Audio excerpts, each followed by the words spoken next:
This is Tom Colley for Through the Ropes Boxing. Delighted to be back with middleweight contender George Liddard. George, how are you? I like that one, contender. It's good. Yeah, I'm good, thank you, mate. How are you? I'm very well, thank you, mate. Very well. Just seeing you there doing some tough rounds. 10 rounds, I think you've done today. Getting ready for your next fight. How did that feel? Yeah, 10 rounds, 3 different amateur lads, jumping in and out. Charlie Cooper, Charlie Brown and Freddie Wilkins. Class amateurs, all won national titles, all very well ranked in the amateurs. So it's great rounds, you know what I mean? For them to get in fresh and not being funny, they're sharp, you know what I mean? They throw shots that some pros wouldn't throw. So it keeps you sharp, your reactions have got to be on point. So couldn't ask for better sparring really leading into the next fight. How important is hard sparring going into bouts? I mean, I'm sure you've been through many camps, some better than others, of course, naturally. So how important is it to get the good rounds in the gym, and how much does that affect you when you go in and get under the lights? Everyone's got different opinions on sparring. Some think it should be hard, some don't. I think you need hard spars. I think it's important because when you get in there, not being funny, if you ain't had hard sparring, you could crumble at the end of the day. So I think I proved that in some of my fights. When I had the Dutch lad, I had like Felix Cash and Conor Benning with me back then. Like, was good fighters in and out with me.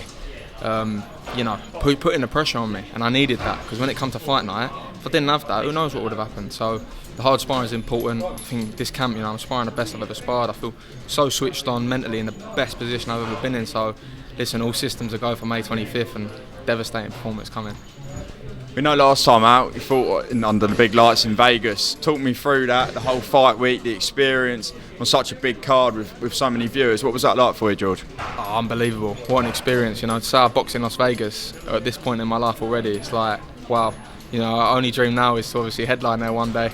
But yeah, like we had a camp in LA before, great experience, sparred some great fighters out there, high world ranked fighters, even a WBC interim champion, newly crowned, Sergey Bohachuk, did rounds with him, so great experience, and something I'll take into the rest of my career with me, a lot of learning done.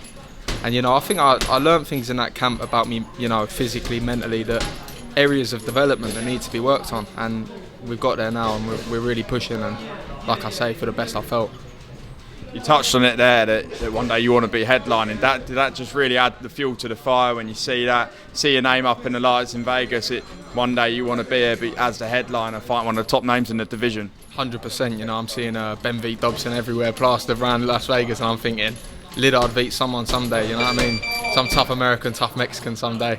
I'm looking forward to the big fights at the end of the day. I've got steps to go through first. I want to win, some domestic titles, British title. I'm dreaming of those things, and I will get there. And then obviously push on for higher things. I'm in this sport to be one of the best. I'm not going to beat around the bush. I'm in this sport to be one of the best. So just got to keep working hard, taking Tony's advice, and I'm sure we'll get there. Absolutely. Do you know much about the guy you're due to fight in May, George? No, I don't actually. I haven't heard too much about an opponent. So. As soon as I do know, obviously have a little look, see what he's about, and don't watch too much. At the end of the day, what I focus on at this point in my career is being the best me, and I think when I'm the best me, anyone in front of me is going to have a really hard night. So just like I say, grafting as hard as I can. Every part of my game I'm working on now, every 1%. So you're going to see a very good George Liddard. We know a lot of boxers, well, everyone takes sort of a different approach. Some people really study the guys that they're going to fight.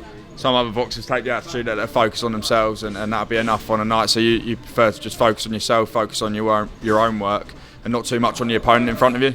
At this point in my career especially, a lot of the lads who fight now, there's not that much footage of them anyway, and you can't always go because when they get under the big lights and they're fighting someone on a matchroom card, some of them see it as their shot. It's like their world title fight in a way, their way to get onto the big stage. So they come out completely different, like that bastard, that Dutch lad, come out completely different to anything I've ever watched. So you got to be prepared for all styles. Like I say, they're sparring 3 different lads, different styles, all 3 of them. So I can adjust at any point in any fight, and that's important. What's the plan for you in 2024, George? Big year ahead, like I say, big last year as well, headlining being on the card in Vegas. What's the plan for you by the end of 2024, 2025? Where are you looking to be in the next year or so of your career? I won't say too much. We've got some things in the pipeline. I want to win some domestic titles at the end of the day. I'd like to be a British champ at 23, which is next year. So just setting myself up in a good position to get to there. Pick up some obviously smaller titles on the way. Every title's important, especially at 21. If I can pick up as many titles as I can, just leave my legacy. Work on it, and it's something you can always be remembered by, being a champion. And these fights are all leading up to that. So just like I say, just keep working hard, keep getting the wins, and that's what that matters. We're all looking forward to seeing the journey, George. Any message to the fans looking to tune in and watch you fight in May? Yeah, listen, big thank you to all my supporters. You know, you always make a lot of noise and you come out with the Liddard Army in full force. Yeah, I'm looking forward to seeing some of you up there. Obviously it's Leeds, quite a trek, so not as many as when we're back down in London, but I'm sure you'll make some noise. So thank you very much to all of you coming out and all of you who's watching at home. It means the world to me. Liddard Army, let's go. Just finally, George, prediction for the main event, Josh Taylor, Jack Catterall. How do you see it going? It's one of them ones really, you know. I feel like if Josh Taylor turns up on his A game, it's going to be a hard night for Catterall. Do I think Catterall's a better boxer? Yeah. Josh Taylor obviously more accomplished. It's a really, I'll be honest, it is a 50-50 for me. It's a very hard one to call. I was one of the ones, I did believe Catterall did win the first fight. You know, everyone had their own opinion. Thought Catterall just did enough, but I think, like I say, I think he's going to be out to make a statement this time. And 50-50 fight, it's a hard one to call. I'm going to go Catterall, just, you know, I'm a matchroom fighter. Got to back your boy. Of course. Tom Colley for ThroughTheRopes Boxing with George Liddard. Thank you, George. Top man, thank you, mate.